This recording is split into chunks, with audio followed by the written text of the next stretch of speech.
Hi all, welcome to our channel. So ఈరోజు video ఏంటి అంటే గ్రామ సచివాలయం జాబ్స్ పడుతున్నాయని మనకి నోటిఫికేషన్ రాబోతుంది అని చెప్పేసి అఫీషియల్గా మనకైతే తెలిసిందనమాట ఇన్ఫర్మేషను. సో ఇంకా నోటిఫికేషన్ రాలేదు, నోటిఫికేషన్ వస్తుంది అనేసి. సో గ్రామ సచివాలయం 3.0 అనమాట.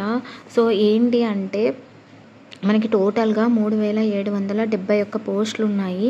సో 3771 పోస్టులకు ఖచ్చితంగా నోటిఫికేషన్ వస్తుందా అంటే ఖచ్చితంగా నోటిఫికేషన్ వస్తుందండి, దీంట్లో డౌటే లేదు. కానీ దాంట్లో ఎన్ని పోస్టులు, ఏ కేటగిరీ, ఏ పోస్టులు ఉంటాయనేది మనం తెలుసుకుందాము.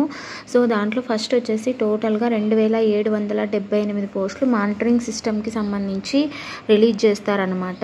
సో మానిటరింగ్ సిస్టమ్ అంటే ఏంటి అంటే deputation and outsourcing.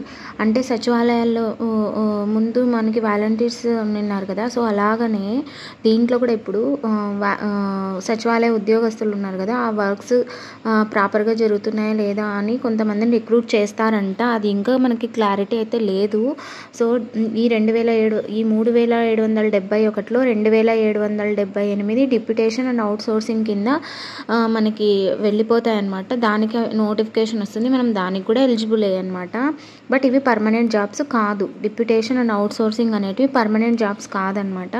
So deputation అంటే ఏంటి అంటే ఏదైనా ఆఫీసెస్లో, ఓన్లీ సచివాలయంలో కాకుండా ఏదైనా ఆఫీసెస్లో ఎక్స్ట్రా వర్క్స్ ఏమన్నా ఉన్నా కూడా అవి మనకు అలాట్ చేస్తారనమాట.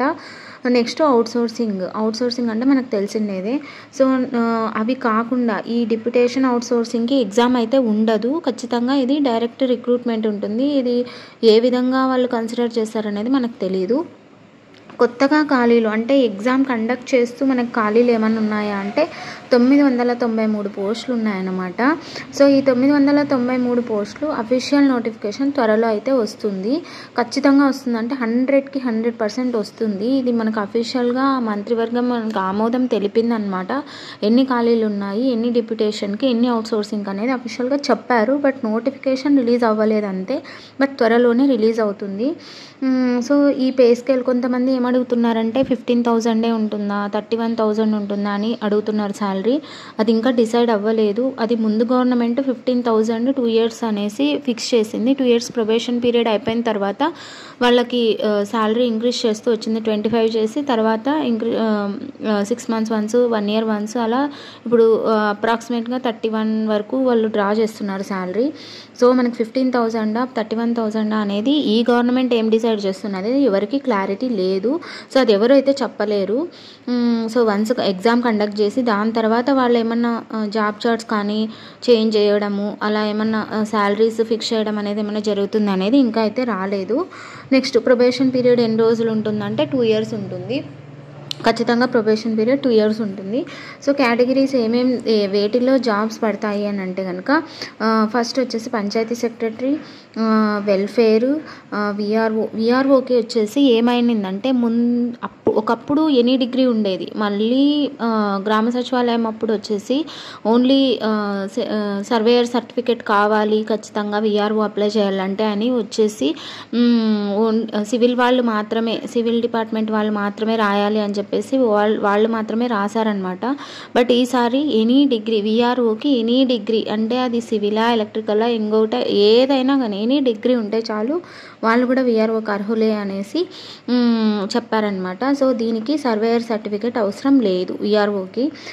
నెక్స్ట్ మహిళా పోలీస్లో ఎక్సెస్ ఉన్నారు కాబట్టి వీళ్ళని వేరే డిపార్ట్మెంట్స్లో వేయాలా లేదా అంటే ఐసిడిఎస్లో కలపల్లా లేదంటే హోంశాఖలో కలపల్లా అనేది వాళ్ళు ఇంకా జాబ్ చార్ట్స్ చేంజ్ చేస్తామని అంటున్నారు. అది ఎంతవరకు జరుగుతుందనేది తెలియదు. మహిళా పోలీస్ వేకెన్సీస్ అయితే తక్కువే ఉన్నాయి. తర్వాత టెక్నికల్ జాబ్స్ అనమాట. టెక్నికల్ జాబ్స్ అంటే ఇప్పుడు వెటర్నరీ ఉంటుంది, వాళ్ళు మాత్రమే, అది చదివిన వాళ్ళు మాత్రమే రాసుకోగలరు అనమాట. నెక్స్ట్ సర్వేయర్ కానీ అంటే సివిల్ వాళ్ళు మాత్రమే, పర్టికులర్గా ఒక బ్రాంచ్కి సంబంధించిన వాళ్ళు మాత్రమే రాయాల్సి ఉంటుంది, ఎనీ డిగ్రీ రాసేకి ఉండదన్నమాట. అవి టెక్నికల్ జాబ్స్. సో ఈ కేటగిరీ జాబ్స్ అన్నీ ఉంటాయన్నమాట. సో సచివాలయం జాబ్స్ అయితే ఖచ్చితంగా పడుతున్నాయి. అందరూ ప్రిపరేషన్ స్టార్ట్ చేయండి, లేట్ చేయొద్దండి. ఇప్పటి నుంచి ఎప్పుడు పడుతుంది ఎప్పుడో పడుతుంది కదా, పడినప్పుడు చూద్దాంలే అనుకుంటే కాదు. ఖచ్చితంగా ఇప్పుడు స్టార్ట్ చేస్తేనే ప్రిపరేషన్ అప్పటికి సిలబస్ కంప్లీట్ అవుతుంది. కరెంట్ అఫైర్స్ కూడా ఎప్పుడైతే మనకు తెలిసిందో అప్పటి నుంచి స్టార్ట్ చేయండి. 3 months 4 months అనుకుంటే మనం ఎగ్జామ్స్లో కూడా చాలా ఇబ్బంది పడ్డాము. సో ఎప్పుడు కరెంట్ అఫైర్స్ ఇస్తారు ఏమనేది తెలియదు. కాంపిటీషన్ ఎక్కువ ఉంది కాబట్టి ఎగ్జామ్ టఫ్ చేసే అవకాశాలు చాలా ఉన్నాయి. Negative marks, exam pattern, exam syllabus ఇంకా మనకి రాలేదు. బట్ ముందు సిలబస్ ప్రకారం మనం ఏదన్నా డౌట్స్ ఉన్నాయా లేదా అనేది మళ్ళీ చూద్దాము. సో నెక్స్ట్ వీడియో ఏంటి అంటే సచివాలయం ఎగ్జామ్కి ఎలా ప్రిపేర్ అవ్వాలి అనేది నేను వీడియో చేస్తాను. ఎలా స్టార్ట్ చేయాలి, స్ట్రాటజీ ఎలా వేసుకోవాలి, డైలీ ప్లాన్స్ ఏంటి, వీక్లీ ప్లాన్స్ ఏంటి అనే వీడియో చేస్తున్నాను. సో అందరూ వాచ్ చేయండి. So thanks for watching. Bye.